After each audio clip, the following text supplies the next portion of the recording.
beyond all words and speech, the gateway of birth and death, transcending being and non-being, the origin of heaven and earth's parents, fellow beings and laws, the true nature of all Buddha's enlightened masters, ordinary humans and sentient beings. Ilwonsang manifests as both permanence and impermanence, viewed as permanence. Ilwonsang unfolds into an infinite world that is ever abiding, spontaneous, just as it is, viewed as impermanence.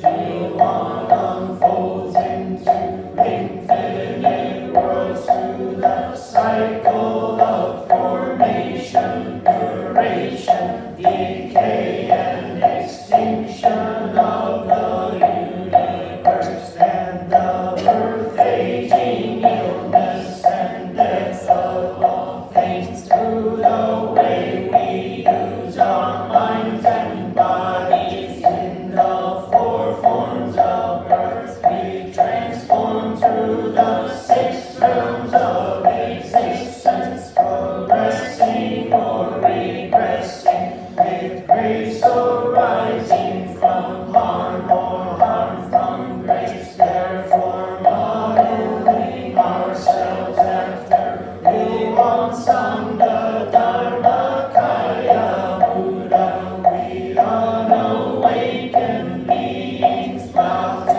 practice with utmost devotion, to cultivate our minds and bodies perfectly, to know human affairs and universal principles perfectly, to use our minds and bodies perfectly, thus progressing rather than regressing, and receiving grace rather than harm, until we attain the great power of Ilwonsang and become one with the nature of Ilwonsang.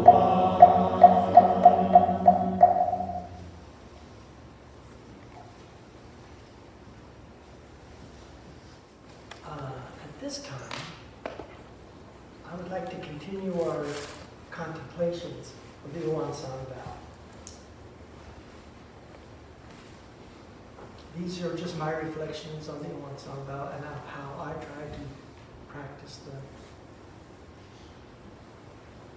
I don't understand everything about the Ilwonsang Vow, but I would like these discussions to help perhaps inspire you to come to terms with the Ilwonsang Vow in your own way, so you can make it real and personal in your daily life and daily practice. In past discussions, we talked about the first section, which in general is the truth of Ilwon, also the Dharma Buddha, which is the truth, how things work in the universe. The first section gives us a few basic things. It tells us that the truth of the universe, of truth of ourselves, needs to be experienced directly in order to be fully realized. You cannot depend on intellectual thought only. That won't get you there. You have to embody it, experience it directly, and it will be revealed to you through your practice. The core of that truth is non-duality.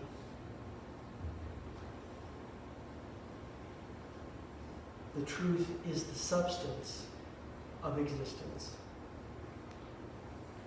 The truth of the universe is also the truth of our minds. If we understand how the world works, we will also understand how our minds work. If we understand how our minds work, we will understand how the world works. The second section Ilwonsang manifests as both permanence and impermanence. This section gives us some insight into how the truth manifests itself in the world around us and how it manifests itself in our minds. So I'd like to talk about that a little bit. Our scripture today was the prefatory from the founding master. This is what the founding master said as he had his great enlightenment. The part I want to bring to you again. He said, all things are a single body and nature. All dharmas are of a single root source. All dharmas are of a single root source. Some of you may know that dharma is used 3 different ways in Buddhist teaching. The first meaning of dharma is truth. The big truth, the central truth. So Ilwonsang is the founding master's way of saying dharma. The second meaning of dharma is the truth that we are taught, the small truths, the Buddha's teachings, all the great sages' teachings, our own awakenings are all dharma in that small truth sense. The third sense of dharma is all the things, everything that happens, everything that exists, everything that goes in our mind, that's all dharmas. So take this with you. Everything that happens is truth. Everything that happens is a small truth that grows out of the great truth. And that's what the founding master is pointing to in that awakening, that prefatory understanding. And that's what this first part of the Ilwonsang Vow is directing us to. Ilwonsang manifests as both permanence and impermanence. I just said in the first section that there is no duality. So the first thing that happens is he says permanence and impermanence. Wait a second. So what he tries to do then is explain to us the deep truth about reality. And the first great lesson, permanence and impermanence. Viewed as permanence, Ilwonsang unfolds into an infinite world that is ever abiding, spontaneous just as it is. Viewed as impermanence, Ilwonsang unfolds into infinite worlds through the cycle of formation, duration, decay, and extinction, etc., etc., etc. One thing, the truth, manifests in 2 ways.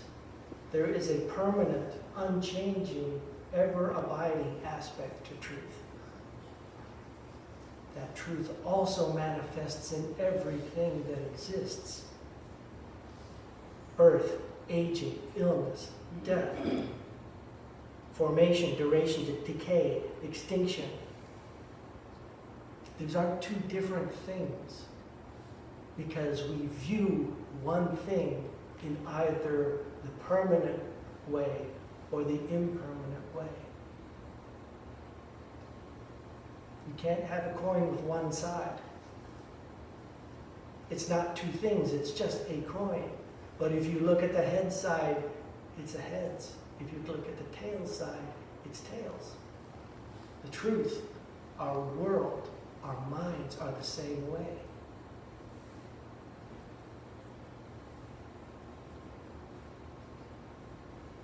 There are many, many ways to think of this non-dual duality.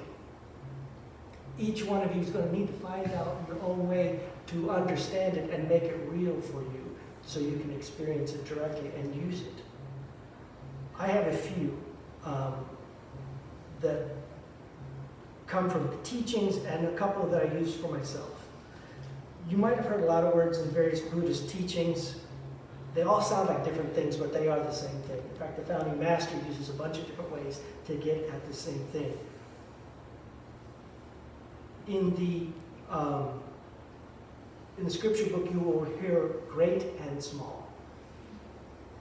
Great is that permanent element of truth and reality. Small is the changeable, temporal side of reality. So when we're talking about the great, we're talking about the permanent truth. When we're talking about the small, we're talking about the millions, myriads of manifestations of truth in everyday life around us. In the Dharma of Timeless Song, chapter 7 from the principal book, he says, if people intend to practice genuine song, Zen, they first should take true voidness as the substance and marvelous existence as the function. Two different ways, again, of the same thing. We have true voidness and marvelous existence. True voidness is the truth, permanent truth, expressed in terms of emptiness. Marvelous existence talks about the truth in all its little bits and pieces around us.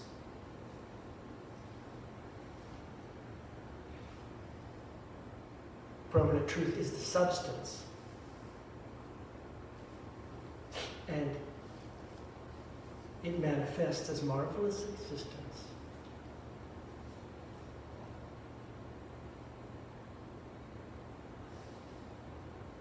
Here's one way I think about this permanence and impermanence. If we think of permanence as emptiness, I think of it as not nothing. It is the substance that everything is built from. The truth, the core nature of the universe is infinite possibilities, because it is empty of any idea or thought or distinguishing mark. It is that neutral substance from which anything and everything can be created. Everything that's created is based on differentiation, change. So, think about 20 questions. When you were a kid, you might play 20 questions. Somebody would think of something, and you would ask questions to try to figure out what they're thinking. And think of true void, emptiness, permanence as that moment when the person has decided what it's going to be. It could be anything. There's absolutely no way to know what it is. Infinite possibilities. You then ask your first question, which 99.9% of the time would be, is it animal, vegetable, or mineral? They would say whatever. Let's say mineral is the appropriate response. All of a sudden, boom, one idea. Now it cannot be vegetable. It cannot be animal. The first choice has been made. Now we've differentiated. And that's what permanence is. That's what Ilwonsang's substance is. The infinite possibility to be anything, and the moment it is something, marvelous existence. Now there's where the duality comes in. It's mineral. It can't be vegetable. It either is or isn't. Yes or no. So,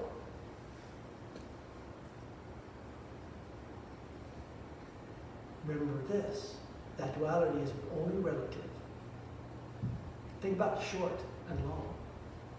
Short, well, is 1,000 miles short or long? It depends if you're going 1,001 miles or going 10,000 miles. You don't know what's short until you know what's long. You don't know what's long until you know what's short. Take that with you. We'll get to that in another talk. So, that's one way I get at it. All the time, when I'm in a moment where my mind is da-la-la-la-la, I go, wait a second. Let's go to infinite possibilities. Let go of that distinguishing thing that's created a duality. Let's throw it out, and just for a second, let's rest in that substance instead of resting in that marvelous existence. Give ourselves a breath. And then we see everything in a different way.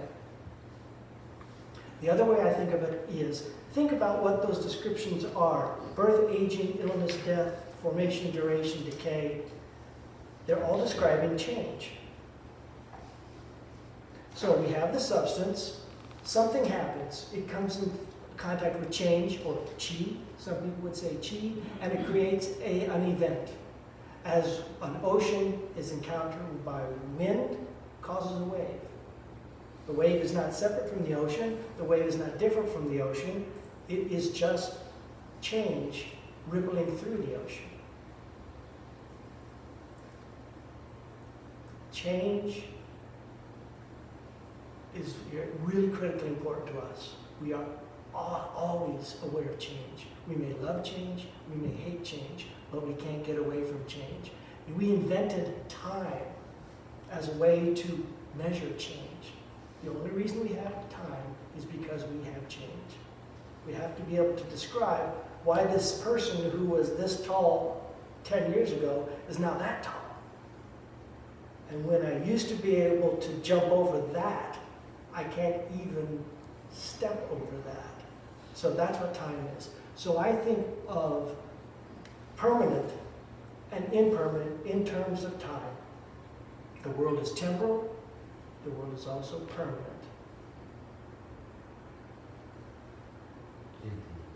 So, I want to share something with you. This is a quote that is really important to me. It's by a philosopher named Ludwig Wittgenstein. You don't have to remember that. He is considered by many, many, many people to be the greatest 20th century philosopher of all time. Makes absolutely no difference in our lives. But he's a great man. He said this one thing that I think is really, really helpful to me. He says, if we take eternity to mean not infinite temporal duration, but timelessness, then eternal life belongs to those who live in the present moment. That means so much to me because we tend to think of eternity as forever, time. We trap this idea of eternity within that framework of time, and that scares us. Forever is a scary thing. I can't be eternal because I'm stuck in time. If we think of eternity being outside of time, transcending time, then it can be whatever it is we want it to be. So when my mind is afraid or angry, I can go to my permanent side in the temporal sense. I step out of time and I stay right here, right now, and this is eternity. Completely changeless. Completely without influence, without change, without fear. Someone says something to me and they need a response right now. I can go right here, right now, and I am in a moment of eternity. I can take as long as I want because I've gotten rid of this timer that this person, that I have put on myself because someone asked me something. I don't want to appear stupid, so I can't wait too long to answer. I also don't want to be impulsive, so I can't answer too quick. I can literally step out of time in my mind and enter eternity. Give myself the space I need to center and make the appropriate decision in that moment. Make the appropriate response. So this section is not theory. This is not just metaphysics. These are insights into very real ways we can structure our mind so we can take control of our mind at any time we wish. I want to take the time in future talks to dig much more deeply into this section. But that's the core message I'd like to share with you. That marvelous existence and true voidness, or great and small, aren't just these vague ideas sent to confuse us. They are ways to frame our mind so we can study our mind well and use it well in every moment. Next time we talk, I want to get into that section about the way we use our minds in the full form of birth and 6 realms of existence, because that's the path that leads us to that mind that is enraged or afraid or just darn scrambled. And we'll talk about how we can use the first part to get to where we really need whenever we need to. All right. I threw a lot of stuff at you, and some of it's probably true, most of it's probably not. But I'd love to hear if you have anything you'd like to say or ask about this thing. I just want to point one thing out, which is what you just talked about, what you just illuminated or explicated, is that's what's meant by the understanding of human affairs and universal principles. Perfect. Thank you for that. That drives me crazy. When I first came across that years ago, I was just overwhelmed. I can't learn every single right thing. And marvelous existence is infinite. It's like the Bodhisattva vow. Dharmas are infinite. I vow to master them. I mean, I can't do that. It's not the time of my life. This is the pointer. You don't have to understand every little darn thing. If you understand perfectly well the big truth, if you understand emptiness, permanence, and your original nature, which, by the way, is inherent in you, not something you have to go find. If you're in touch with your own permanence, your own impermanence, and understand how they meld, you will always do the right thing. You will always be healthy and happy. Yeah. I find it takes a lot of patience, because my mind wants to split all the time. Yeah. It's always, and we'll talk about that, I'll try to talk about this another time, remind me. It's always this tendency when I first start practicing to think, well, my daily mind, my temporal mind is bad. Because I have to get, no. They're both truth. They're both beautiful. They're just misunderstood and used poorly. Yeah, I want to interject that I've heard it said, Mark Epstein's the great analyst who's also a Buddhist, he said that the ego is a wonderful tool, but it's a terrible master. You use your mind, you don't let your mind use you. Yeah, so being able to see that subjectively is really slippery territory. It's hard. Yeah. That's what the practice is. That's what the practice is. Just constant, and by the way, spoiler alert, it doesn't end. You never get to the end of that. I mean, come on. Right. It's ridiculous. Right. Does anybody else have anything they would like to share? Carly? Okay, I think in the questions and answers already, this has already kind of been answered, but I'm curious what you have to say, Brian. So it makes sense that with the learned truth, like permanence and true voidness, like I understand that idea of truth, but what does it mean? The like kind of smaller kitten-like truth of marvelous existence. How is that truth? Like, how would you describe that? Well, the Taoists have, and the founding master knew Taoism and saw the value in the Taoism. There's that sense that there's that one consciousness, and everything is a little piece of that consciousness broken off, and our anxieties because we are aware of a separation, or we think there's a separation, when there's not. So marvelous existence is truth because it comes from that source. Its substance is truth. I know, it's that. I'm doing this badly. It sounds like garbly good.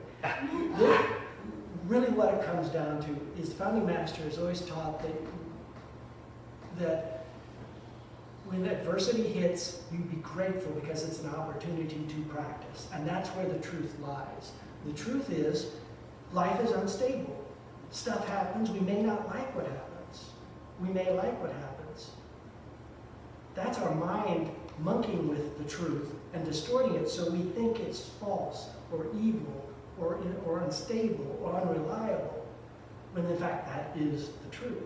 If you look deeply at what happens around you every day, if you look deeply into what your mind is doing, and see what's behind it, the only way to get to permanent truth is to penetrate the marvelous existence truth that's in front of you every moment.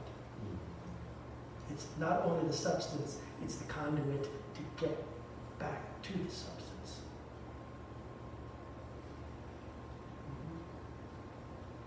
Desi? Like when my mind is scrabbly. I mean, what then? How to tap into what? It's all scrabbly. Well, yes, and it is. And the first thing you do when you're, I'm going to scrambling, or let's go fear, because fear is one of my favorite emotions.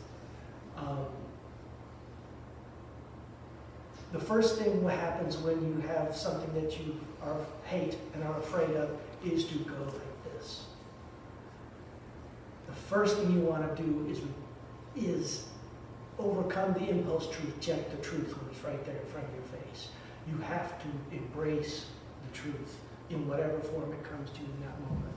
Whether it's painful or pleasurable, embrace it. Because when you embrace it, that's the first ratchet down of the scrambled mind. You're not going, I hate this, I hate this, I hate you. This is this. Step one.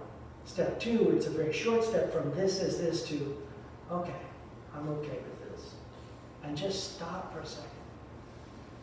What happens after that is up to you. What is your best practice in that moment? Some people want to get some kind of finger on what is causing this feeling in me, what is happening in me that's creating this reaction. Others just go, oh, my mind's doing what it does. Move on. Whatever works for you. And that's what practice is. It's discovering what works for me. You might get advice from others. You might read things that are helpful. But ultimately, you have to make it your own. Something that you can do time and time again, day in and day out. So it really has to be you. And that teaches a lot. Teaches you a lot about you and builds a lot of confidence and strength in your practice. Just let it happen. Just keep trying. I have a response. So, Desi, it's also what Brian's saying, just to kind of summarize in a way, it's learning how to be quiet.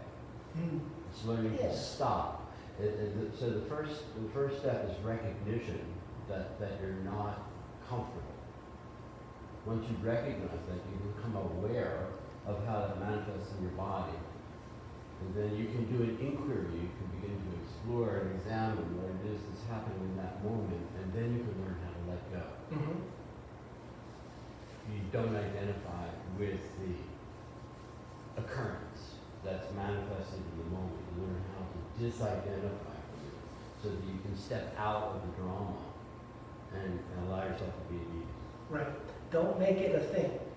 It's a process. This thing that happens is not a thing. You've invented it. It's a process that happens. Then you can move on. I just wanted to reinforce the approach of exploring and assessing, like really observing from the side, if you will, when you're out of the, like, if it's a memory or something like that that hurts, you want to be able to observe, explore, unpack, and realize where it stems from, and then reach to acceptance. And once you're there, it already starts to melt away, like, and getting weaker and weaker, not having a hold on you. Yeah.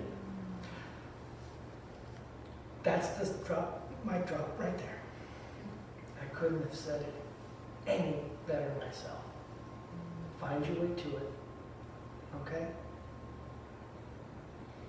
Well, thanks for listening kindly. Oh, I just wanted to say, what you were saying, Tara Brock talks about rain and compassion. Yeah, it's exactly. And I think the nurture part is pretty important. Otherwise, you can end up, as your life, beating the crap out of yourself for no reason. Yeah, exactly. Yes. Exactly. bottom line is, all you're trying done the investigating to just nurture those feelings so that when these things are presented again, it's a softer experience. Right. Right. Really, all you're trying to do is whatever works for you, so in that moment you can stop and see perfectly clearly what is going on. By the Whatever way, method it takes, so you can see clearly in this moment, that's all that matters. not only that, I also want to point out that that's the essence of psychotherapy. At that moment when you have an awakening and you can untangle yourself from your suffering, gives you the opportunity to free yourself so that you're no longer a rock. Yes. I just want to add, like, as we're talking about all of these things, we, I think, culturally have a bias toward trying to get away from what makes us uncomfortable and unhappy and Mhm. suffering. And we forget that the opposite extreme can also be damaging. So when we talk about all of these strategies and like coming back to our original nature and creating that peace and creating that quiet, that can apply in either situation. And that's something that, because when we are overexcited or we have the perception that we're very, very happy, it's a long way to fall if we don't keep coming back to that center.